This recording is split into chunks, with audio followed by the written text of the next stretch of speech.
Welcome to today's webinar. Your presenter is Dr Litza Kiropoulos and I'm your facilitator, Nicola Graham. And today's webinar is on understanding depression in chronic illness. And first of all, what I'd like to do is just do a welcome to country. So we acknowledge and pay respect to the traditional custodians, past and present, on whose lands we meet today. And we acknowledge the deep feelings of attachment and the relationship of Aboriginal people to country and respect the cultural authority of the elders in each community. So great to see people from all the states that we cover, which is great.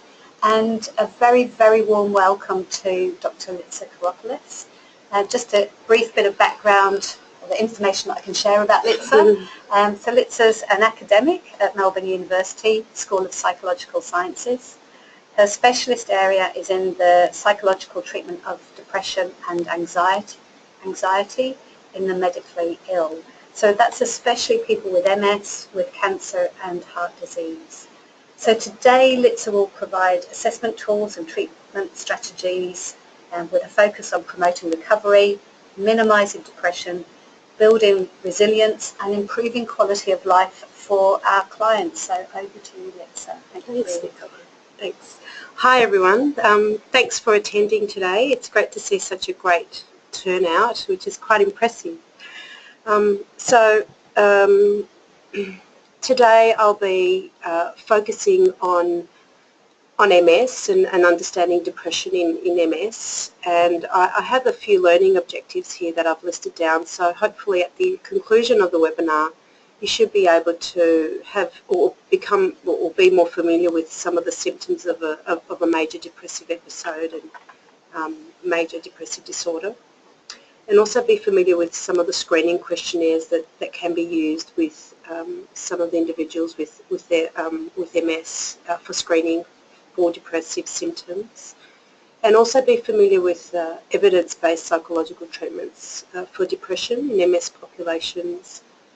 And I go into a little bit of detail into some of the techniques that some of these psychological treatments do employ.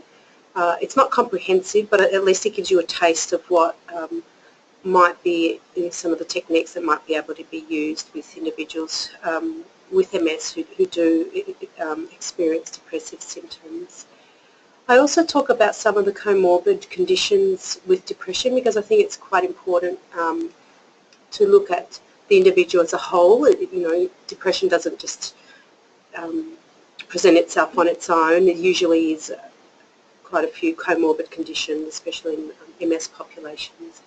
And I'd like to also conclude with some of my own research and also referral pathways for individuals with MS who do experience depressive symptoms. Feel free during the webinar to ask any questions, and I'll try to answer them as soon as I can. But there is a bit of material to get through. I thought I'd start off with some of the statistics that have examined depression in MS populations, and from the literature, MS is one of it is the most common disease of the central nervous system in young adults. It's the most common neurological disorder in young adults, and it's estimated that worldwide 2.5 million people are living with MS, and over 23,000 people in Australia have MS. With roughly around 1,000 people diagnosed every year. It's a diagnosis that typically has been given to women who are between the ages of 20 and 40, so it's really, you know, what we'd call the prime of their life, or when, you know, some of the major decisions around career and family are made for these individuals, and as such there are quite a few consequences on an individual's mental health and well-being, with depression and anxiety symptoms being quite common. So some research, even though it's a bit dated, but some of the research on the prevalence rates of depression in people who have MS is shown to be 50%, and point prevalence rate, so at any one point in time, so it might be within a 1 year period, individuals with MS have been found to have at least, between 15 to 26% of them are depressed, which is quite a high rate, and in fact the highest rate for any neurological disorder. 50% of individuals with MS experience clinically significant levels of depressive symptom at any one time, and some of my own researchers have also found this, and it may not be a prevalent study, but it was quite a large cohort that we examined, and it's quite a high figure there. Now, I thought it might be important. It's important to define what depression is and what I mean by depression. So, according to the DSM-5, or the Diagnostic and Statistical Manual of Mental Disorders, the version 5, and this is the criteria we use as clinical psychologists or psychologists to diagnose a major depressive disorder or a major depressive episode. Individuals have to show 5 or more of the following symptoms that I've listed, with one of these symptoms either being depressed mood or loss of interest or pleasure, or what we call anhedonia. So an individual must experience at least 5 of these symptoms for most days for over a 2-week period, and these include symptoms such as depressed mood, a diminished interest or pleasure in almost all activities, significant weight loss or decrease, or an increase in appetite, insomnia or hypersomnia, so sleep difficulties, psychomotor agitation or retardation nearly every day, fatigue or loss of energy, feelings of worthlessness or excessive or inappropriate guilt, and a diminished ability to think or concentrate, or indecisiveness, and recurrent thoughts of death or suicidal ideation, and that may be with or without a plan or an attempt. Now, these symptoms have to cause an individual significant distress or impairment, either in their work life or into their interpersonal areas of their life, and these symptoms must not be attributable to any other medical condition or physiological effects of another medication, for example. Now, so they're the symptoms and the criteria, the diagnostic criteria required for a diagnosis of depression, and the difference between an episode, a major depressive episode, and a major depressive disorder is that you need to have at least 2 episodes to be diagnosed with major depressive disorder.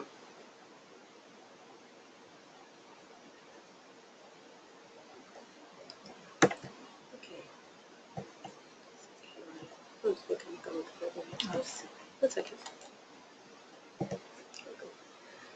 Now, you might ask yourself, what are the causes of major depression or depression in MS? And my answer to that would be that it's multifactorial and quite dynamic in nature. And so what does that mean? That means that because of the time period of when someone might be diagnosed with MS, it's quite a crucial time in their lives, and so especially from my clinical experience, I see that a lot of individuals might be making some serious career choices, choices around starting a family, and even developing interpersonal relationships, or even getting married and having children. So any losses in these areas might actually contribute to feeling depressed. And so I've just got some psychological factors listed there that I've come across, especially in my own clinical work with individuals with MS who present to me being depressed or anxious. And they include, a loss of physical and cognitive functioning, a loss of interpersonal relationships, loss of social and work roles and social supports, and even a reduction in any enjoyable and positively reinforcing activities, and the inability to perform these activities where they used to be able to. So again, you can see that there are some, significant losses that might occur during this period, which might contribute to individuals feeling depressed. Pardon me. Now, in the literature, there are some other causes that have been suggested to contribute to the onset of depression, and they include neurological changes in the brain, pardon me, sorry, due to the demyelination process, and through associated immunological changes, which may play a role as well. Fatigue, physical disability and pain are also risk factors for depression, and we know that in the literature, so they may also be occurring at this stage. Pardon me, sorry. And suicide, which is also strongly related to depression, may be present, and so that's also been found to be more common in individuals who do have MS, unfortunately.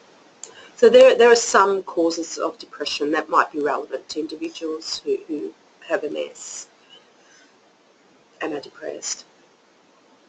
I also thought it was important to include some comorbid conditions with depression, because these commonly co-occur with individuals who are depressed and do have MS, and anxiety is a big one, because it's actually been shown to be potentially found higher, have higher rates in the MS population, and actually being found to be more common than depression in some studies. And some of the factors associated with higher levels of anxiety include a younger age of onset of MS, disease severity, so the higher the disease severity, the higher their anxiety, fatigue, and also the severity of depressive symptoms. Okay, so the more depressed, it's been found to be also the more anxious. And it's also been found to be related to suicidal ideation, and people who are anxious are less likely to adhere to their disease-modifying medication regime as well. Another common, or what can be common comorbid condition is substance abuse or substance disorder. So some recent research has found that individuals with MS have found to report excessive alcohol use, and this has been especially associated with being male, younger, and also highly educated. So that was quite interesting. But even through my own clinical experience, I've found that alcohol use can be quite high, but also cannabis use as well, and other substances are also can be quite common. Litza, I think we've got possibly one of the trickiest questions that you could get right at the very start. Let's go for it. Let's go for it. So this is from Anna, and she said, with the euthanasia laws being discussed, how do we distinguish between depression, suicidal ideation, and the wish to end life? That might be a very good question to try to answer, and which may or may not be able to.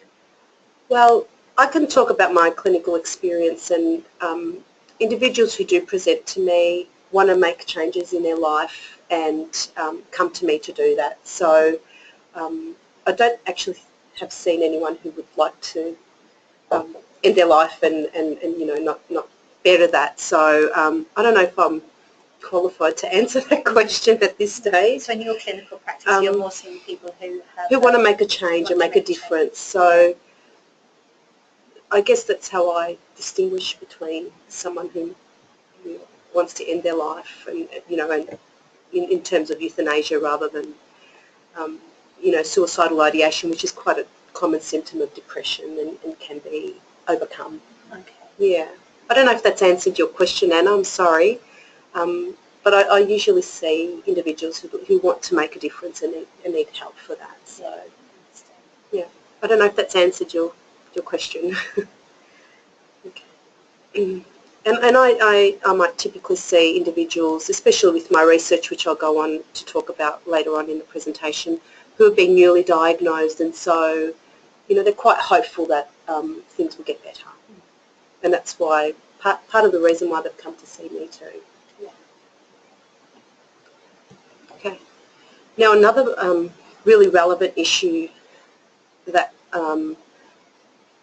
you might come across, especially in individuals who are depressed and have MS, is fatigue. And I'd have to say this is one of the most common symptoms that presents itself, and that we, you know, and myself as a clinical psychologist, help individuals to manage. Some of the research suggested, you know, up to between 53 and 90% of MS patients report fatigue symptoms, and fatigue being disabling as well. And so it has a large impact on an individual's life. And it's a bit different to other forms of fatigue in terms of, you know, the quick onset. It might happen frequently and severely than in any other population that I might have seen.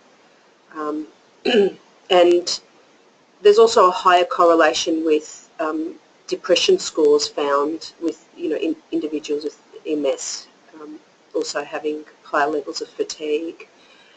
So that correlation between the depression and the high depression and high fatigue symptoms or severity might suggest that there might be an underlying mechanism there between the two symptoms, or, you know, there might be specific neuroanatomical pathways that might underlie the two symptoms. So that's just some recent research into that area. But again, fatigue is something to look out for, and it, you know, it has quite a significant impact on an individual. Pain is another comorbid or related issue, and it's experienced in at least half of the population, the MS population, at any point in time, and, you know, with graded sort of severity, so it might be, you know, low severity to high severity. It just really depends on the individual, and again, it's been shown to be highly reported in individuals who do have depressive symptoms and report depressive symptoms as well. So in a very recent study, pain interference, so the amount of interference that pain causes an individual was highly related to increased fatigue, anxiety, and again, that tend to increase the depressive symptoms. Another area that might be worthwhile discussing with your client or the individual with MS is sleep disturbance or difficulties, and again, this is quite a common symptom and a disturbance.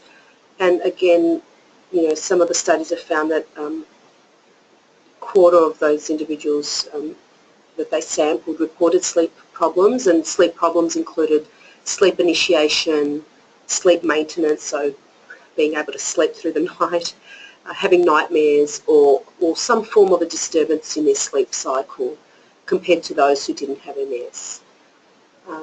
And again, this is quite common in depression, and significantly correlated and increased in levels in individuals who were depressed and had MS.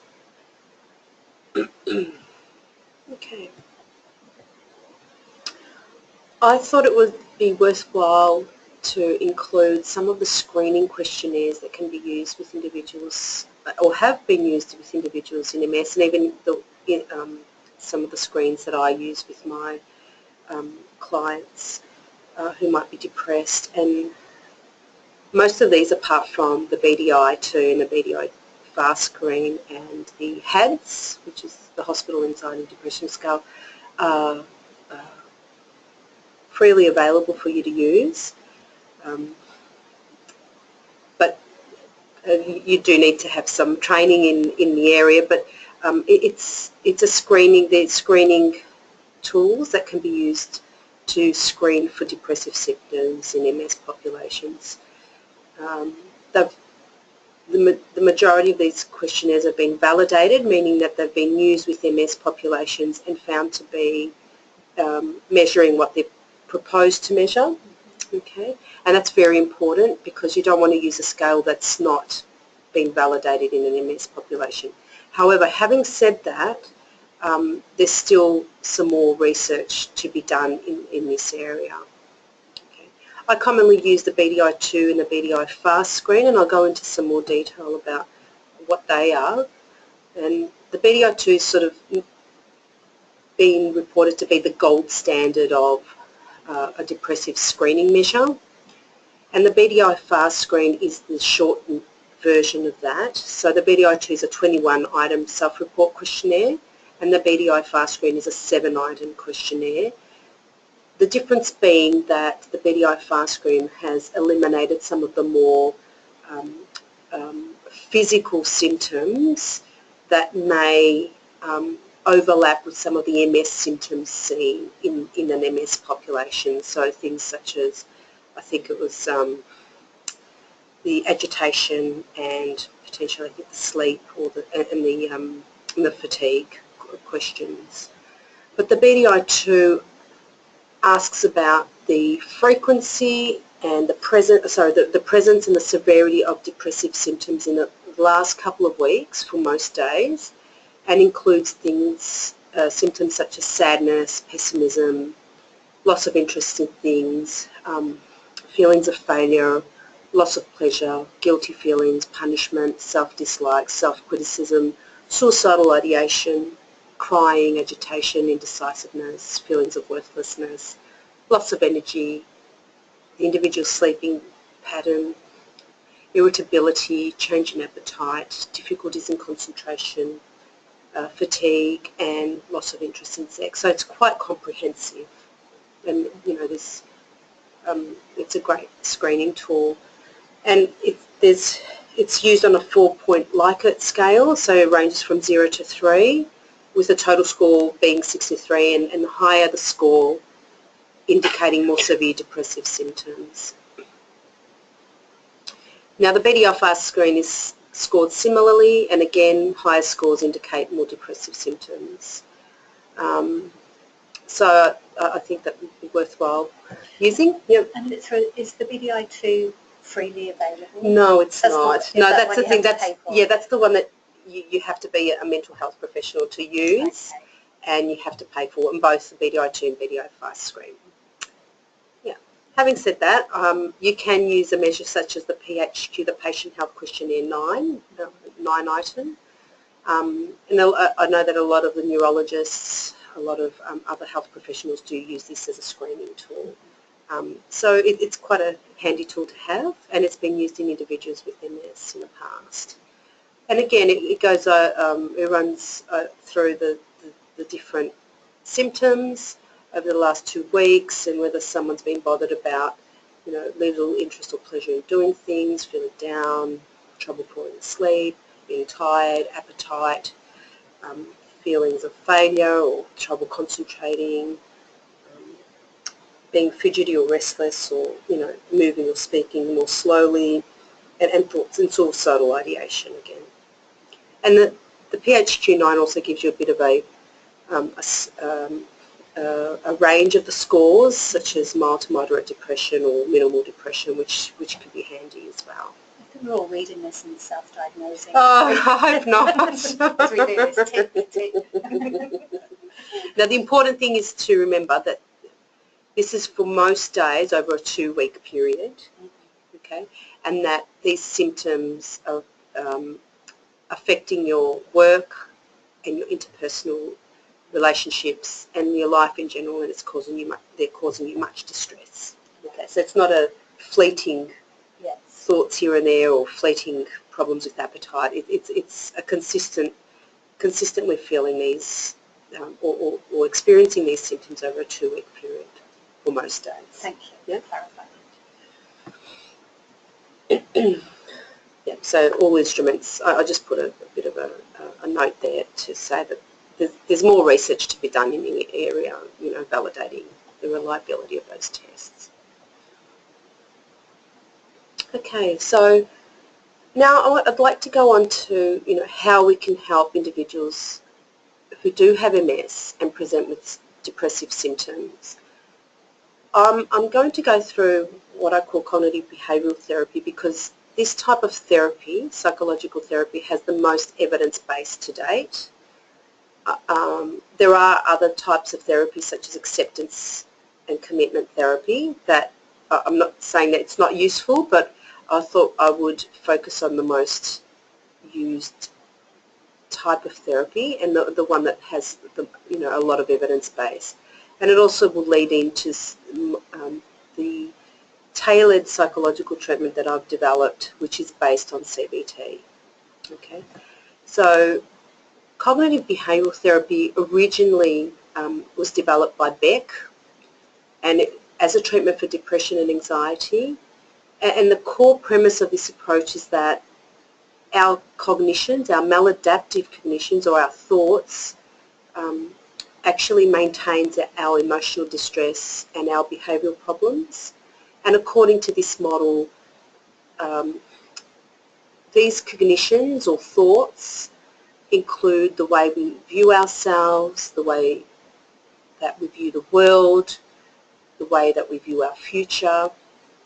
And these thoughts give rise to automatic thoughts, what we call automatic thoughts, so thoughts that we have automatically about particular situations.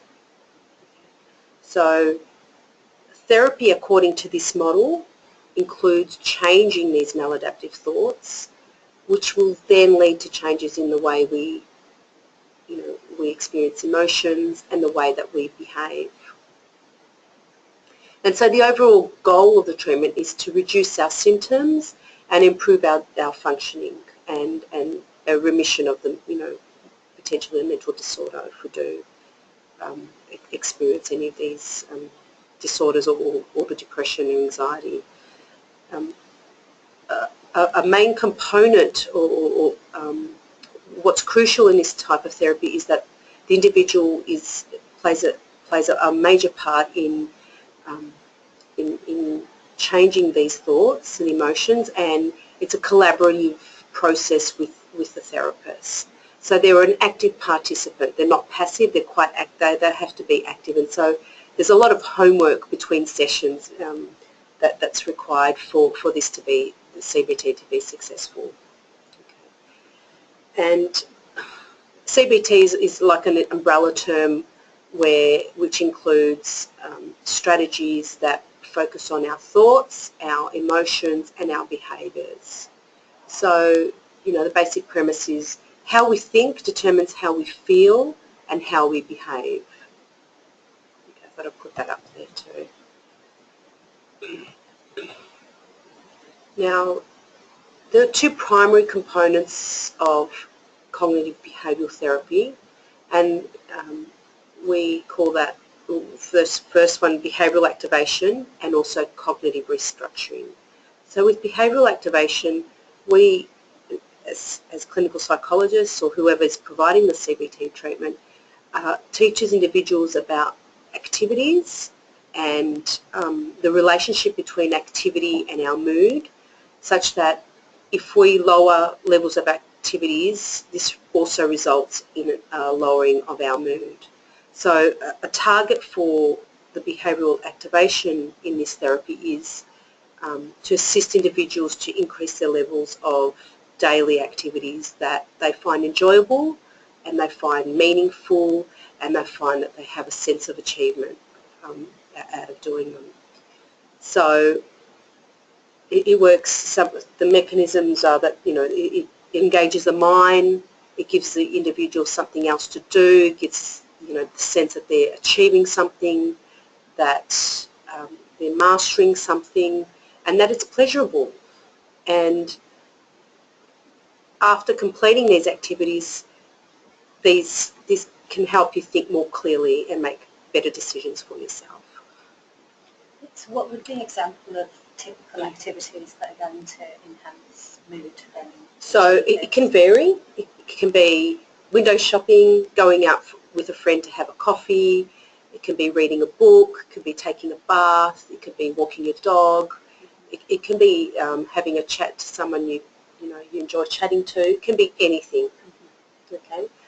Usually I might give out a list that I've come up with to prompt people to think about, what they might do. Might be, reading poetry or doing crafty things. Could be anything, whatever the individual enjoys. So it's quite tailored and personal. Yeah. And I often find people have had hobbies that they've really lost themselves in and thoroughly enjoyed in their youth, and then as they've gotten older and work and children, yes, they've let those slide. That's right. And yes, it's often nice to connecting them with That's right. That's right. And so I've put here, I've just given an example of a daily schedule where I might give this handout to an individual or client, and I'd get them to, at least at the beginning, include one pleasant activity that they might include during the day. Now, individuals who might work say, oh, I've got no time, I've got to go to work. By the time I come home, it's dark, I can't be bothered. So it might even be something before they go to work or even during a lunch break. So we get creative when we can, include the daily activities. Now, what I haven't included in this daily schedule is the sense of achievement and mastery. So you can also develop, and these tools are also available online, freely available, but every time the activity is performed, I would ask the individual to rank the sense of achievement and the sense of mastery they feel after they've completed that, out of a scale of 0 to 100%. And is there a minimal time for each activity? Not necessarily, but if someone feels that they can only manage 5 or 10 minutes, then we go with that. Mm-hmm. Something is better than nothing, and it's a start. Yeah, right. Then provide the positive reinforcement for that. Okay, so that's an example of behavioural activation. Okay, that's an example. Now, the other component of CBT is cognitive restructuring, and what I mean by that is examining and identifying our unhelpful thoughts and beliefs in daily situations. Okay.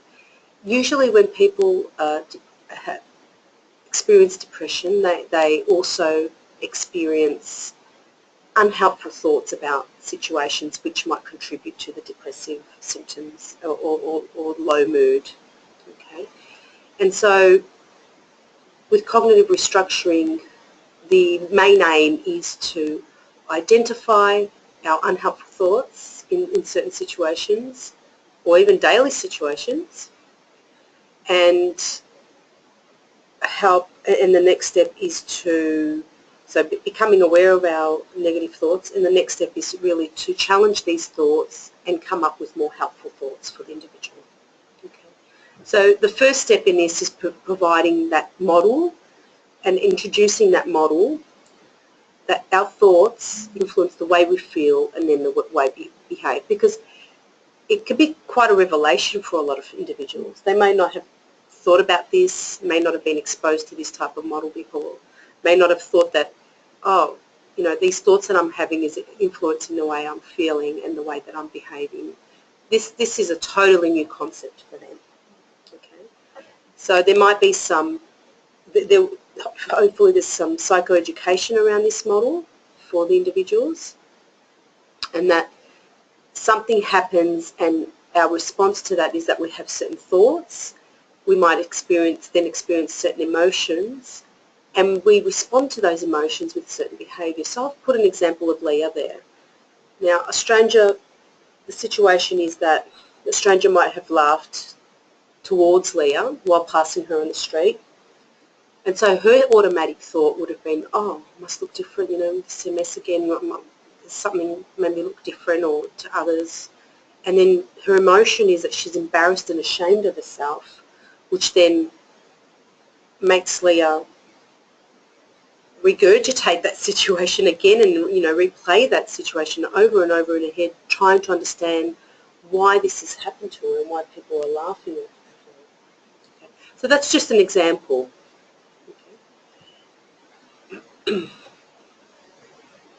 So So we noticed that in this situation that Leah has had thoughts that may not be rational or may not be helpful for her, because the individual may have laughed as a result of thinking of a joke or another reason, not necessarily because Leah, looking at Leah made her laugh, made the individual laugh. So,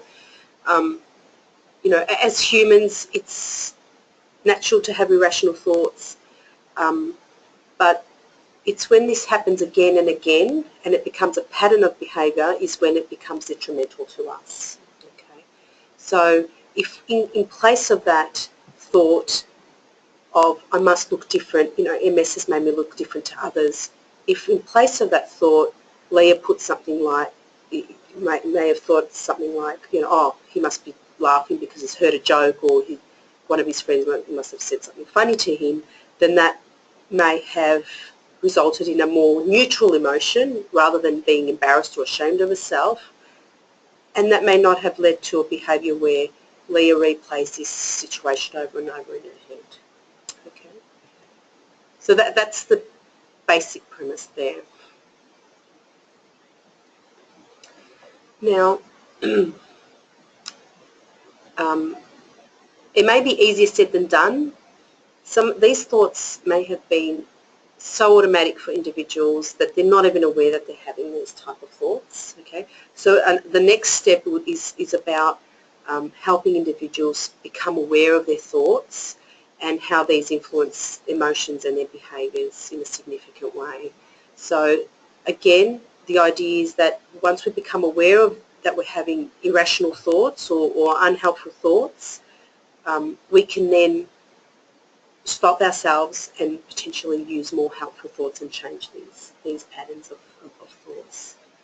Okay. Again, it's easier said than done. It takes practice. It's not something that will happen overnight, especially if we're thinking a particular way for such a long time and it's ingrained. But there's been, I've had a lot of success stories with this and this approach. So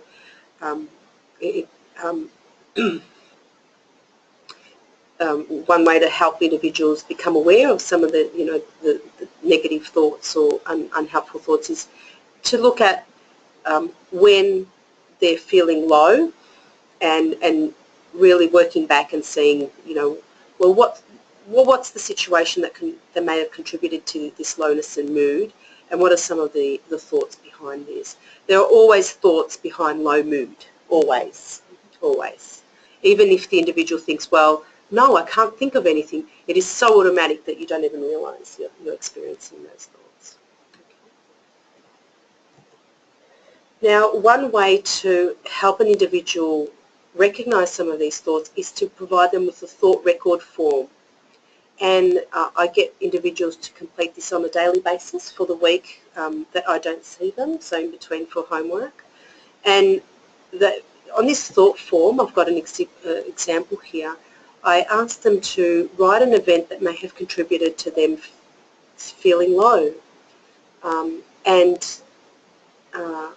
What I haven't got up on this thought log is a rating of distress. So,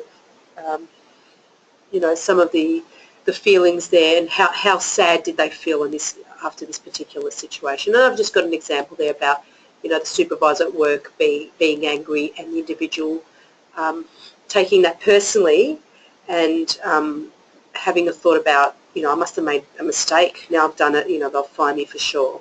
And that resulting in feelings of sadness and anxiety and obsessing over mistakes. But then there's another, column there where I would get the individual to come up with a counter statement that's more helpful for them to have during those types of situations. Okay. But again, this is a process. It takes a number of sessions. Sometimes people can't distinguish between their thoughts and emotions, and then, so we have to really break it down to the basics. But this is an example of how cognitions or how our thoughts influence the way we feel. And this is a big component, a very big component of CBT. There's a lovely question come in here Sure. from Litza. Yeah. And she said, you said there's always negative thoughts behind a low mood. Yes. I've heard about the concept of depression where it's purely lesion related or chemical imbalance or postnatal depression. Yes. How does that fit in? What are your thoughts? I agree that there may be hormonal imbalances contributing to the depression, but when the depression is ongoing, and sometimes individuals with MS may have been depressed prior to their the MS diagnosis, and I think in those situations, most of the time there are always negative thoughts contributing to their low mood. Yeah. So I don't know if that's answered the question, but so you're saying there could be multifactorial. Absolutely. The thoughts would be a part of it, the chemical imbalance, the hormonal piece as well. But are you saying and even I think with the maintenance of the depressive symptoms, like the low mood, I would find it hard to believe that the thoughts aren't playing a role, the negative thoughts aren't playing a role. Yeah. So even with let's say low serotonin or hormone, there'll be a thought component that can be addressed. Yes, through there CBT. could be. Yeah. Thanks. Yes, that's right. Yes, that's right. And even in postnatal depression, I used to work in an infant clinic with mums with postnatal depression, and yes, there were hormonal issues there because as there is when you're pregnant and you give birth and post natally, but again, there were always negative thoughts around being a mum, the pressures. There were thoughts there that were quite negative, that were maintaining that depressive mood, or not being able to cope with the multiple pressures, especially if they were working as well as having a newborn, and their relationships with their partners, etc. Yeah. And the same would be applicable with MS lesions. Yes. Yeah. So again, I guess I can't give 100% certainty that it's always the thoughts, but they're always present. That I would find it hard to believe that they're not present if the depression is continuously there. Yeah. And this is referring to it as a chicken or egg situation. Well, something like that, isn't it? Yeah. Okay. I also wanted to put up some some common unhelpful thinking styles or cognitive distortions there that have been presented in clinical work for me that are quite common in individuals who do have depression. And so, some of these include magnification or minimisation, so exaggerating or minimising the impact of events, such as making a mountain out of a molehill, blowing things out of proportion. Overgeneralising, so making sweeping conclusions based on a single event. Shoulds and musts, okay, when we talk about I should or must or ought, now, that's sort of setting us up for failure and making us feel guilty if we don't come through with certain situations. Yeah. Emotional reasoning, so assuming that because we feel a certain way, that's the way, that things must be true. So I feel embarrassed, so I must be an idiot. That's an example of that, emotional reasoning.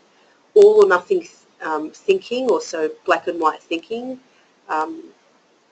If I'm not perfect, I've failed. Either I do it right or not at all. Okay, so there's no in-between grey area, which again sets us up for failure. Or jumping to conclusions, again interpreting the meaning of a situation with little or no evidence, or even mind reading, so interpreting the thoughts and beliefs of others without adequate evidence. So these are just some examples of unhelpful thinking styles that are quite common in individuals who are depressed. Okay. So hopefully that's given you a flavour of what's some of the strategies included in the cognitive behavioural therapy. Again, it's not something that will happen overnight, and there needs to be active participation by the individual who does go through that type of treatment. Now, what I wanted to go through now is some of the evidence base and some of the research that's been done in the area using CBT for depression in people who have MS. A recent review found that CBT was effective in treating depression in individuals with MS with medium effect sizes, so that's quite a strong effect size. We talk about effect sizes in treatment studies, and this included, individual face-to-face therapy, group therapy, and also one computer-based online therapy as well. And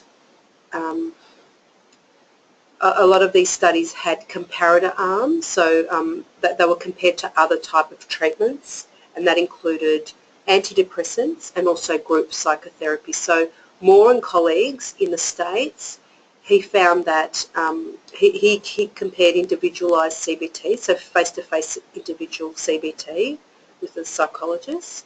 He compared that with antidepressant sertraline and also group psychotherapy, and found that those individuals who went through that the CBT arm and the sertraline antidepressant group showed greater improvements compared to the group therapy. So that's quite promising results. And again, his program used the behavioural activation and cognitive restructuring components that I just went through, but also focused on fatigue, pain and social relationship difficulties resulting from MS.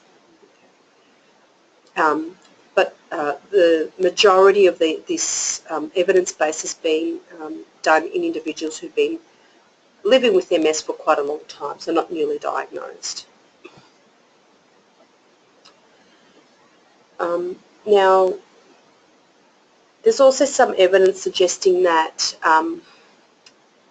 depression and anxiety disorders share common structures or common symptoms.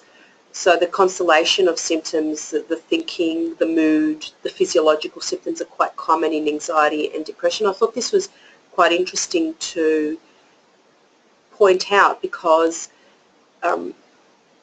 some of the CBT interventions that are gaining momentum in literature with positive outcomes that treat both depression and anxiety. And as you've seen in my previous slide, anxiety is highly comorbid with depression. So it makes sense to be able to treat both in a comprehensive treatment, a CBT-based treatment. And I've put that up because that's what I've also tried to do with my own work here, where I've shown that CBT is effective in treating anxiety and depression in people with MS. Okay. Now, I wanted to talk about my research, and I ran a pilot trial, which is a phase 1 of my current study, but I undertook a pilot trial, and that's to look at the feasibility and the effectiveness of an individual CBT intervention for the treatment of depressive symptoms in people who are newly diagnosed with MS. So in this pilot trial, I targeted individuals who were newly diagnosed, so within 5 years of having received an MS diagnosis. And what I did was I compared them with a group who had no CBT intervention but had treatment as usual. So treatment as usual would include a number of visits to their neurologist, for example. I was able to recruit 30 individuals who were newly diagnosed with MS, and they were randomly allocated to either the tailored CBT face-to-face intervention that I developed or the treatment as usual arm. Okay. And the tailored CBT intervention is an 8-week individual tailored intervention for the treatment of depression. That was the primary outcome measure that I was targeting. But in addition to that, I also targeted anxiety symptoms, fatigue and pain impact, sleep difficulties, MS illness acceptance, increasing active coping skills, and social supports and resilience.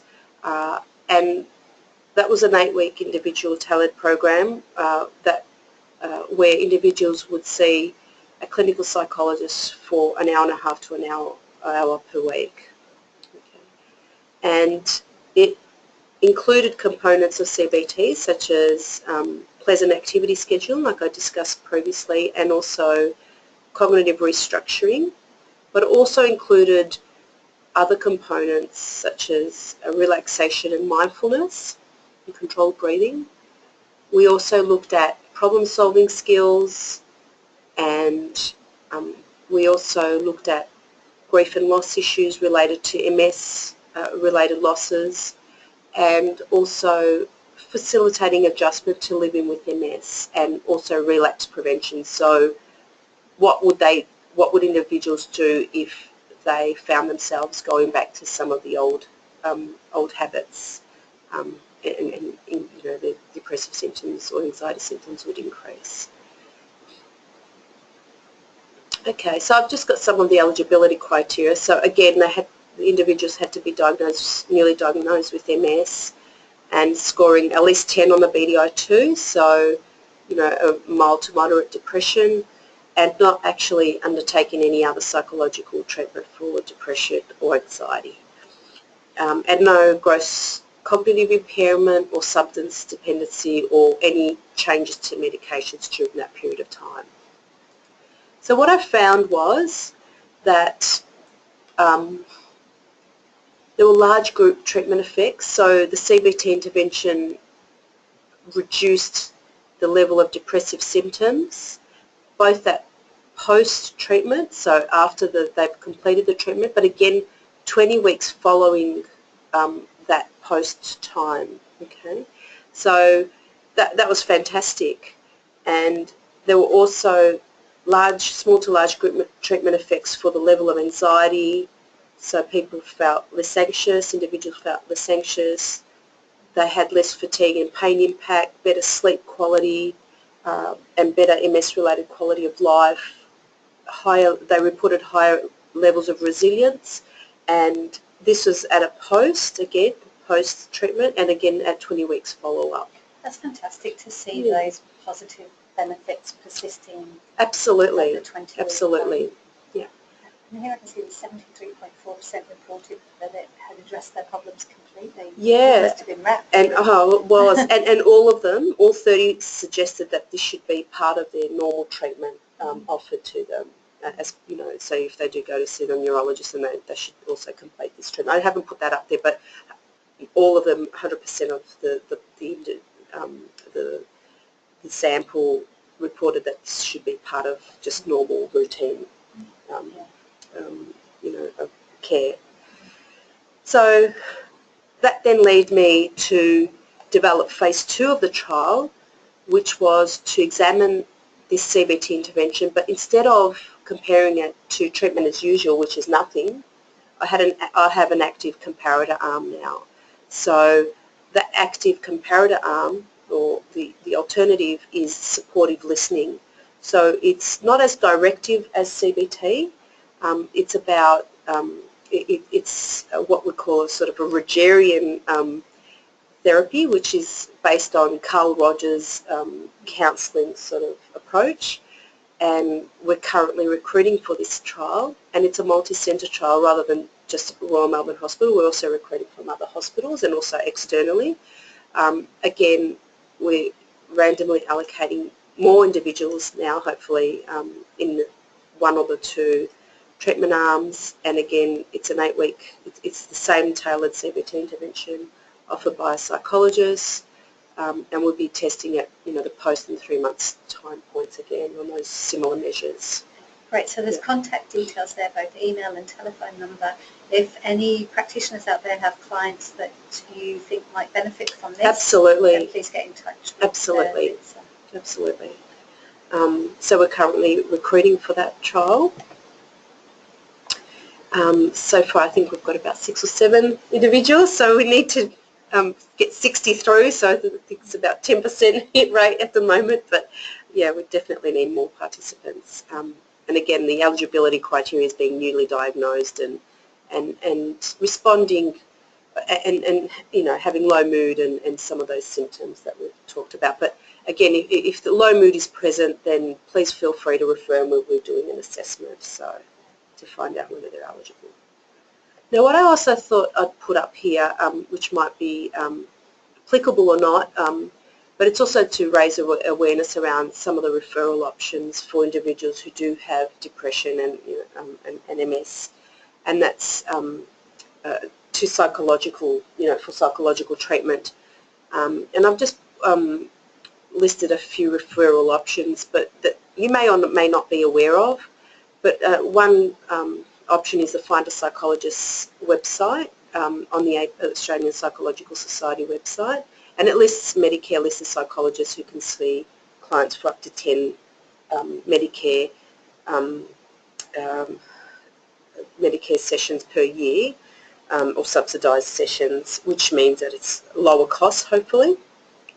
And you'll need a mental health care plan and a referral to the psychologist from a GP. So any individual can do that, and they are entitled to at least 10 Medicare subsidised sessions per year, and sometimes more if required, if the GP suggests that they can require that. Also, some private psychologists with expertise in assessing and treating depression in people who have MS, and you can do an internet search on that, and especially for, you know, depending on what area they live in, they also list that. You can contact your local psychiatric services or the triage, depending again where they live. It's specific to the area. I've also included the psychology clinic at the University of Melbourne, and that's a low-cost psychological service where if someone's not working, then, you know, they don't have to pay a fee, but that's another good option because there are provisional psychologists who work there and get supervision, and that might be an option. And also the trial, that might be another option, so you can contact me on my email. But if someone is in a crisis, they can contact the local crisis assessment team, or they can visit emergency or call emergency or call Lifeline and Beyond Blue. And I forgot to put the MS Connect here as well, but I'm not sure whether that's a crisis service.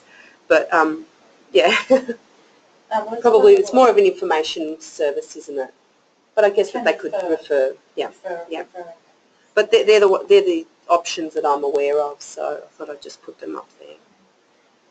A couple of questions. Sure. Do the trial participants have to be Melbourne-based, or can the treatment be offered via Skype or similar? Yeah, unfortunately they have to be Melbourne-based, and that's because of ethical obligations. They have to come into Royal Melbourne Hospital. That's the main site, unfortunately. A question from Anna. OTs and social workers can provide services under mental health plans. Yes, yes, absolutely. Anna. Thank you. Yes.